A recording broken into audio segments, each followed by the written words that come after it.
এই জিলিপি মিঠাই রসগোল্লা আরো দিব পেড়া জিলিপি মিঠাই রসগোল্লা আরো দিব পেড়া জিলিপি মিঠাই রসগোল্লা আরো দিব পেড়া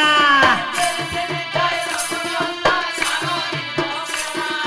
কাওয়ালিদের জন্য দাদা আজ বদনে পেড়া দাদা এই করা যায়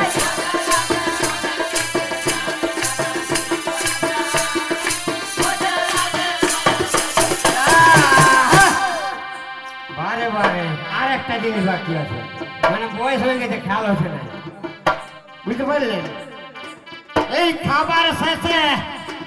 খাবার শেষে দিব পাপড় আগুনে পোড়ায় খাবার শেষে দিব পাপড় আগুনে পোড়ায়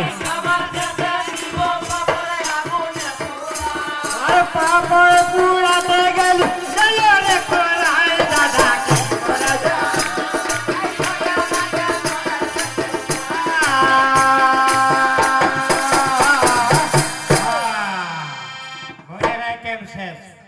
কিন্তু চিন্তা নাই একটি ছোট মেনু কার্ড পাবে ওটি যদি বাকি থাকে কোনো জিনিস তাহলে বলতে পারো তাহলে এখন বিহা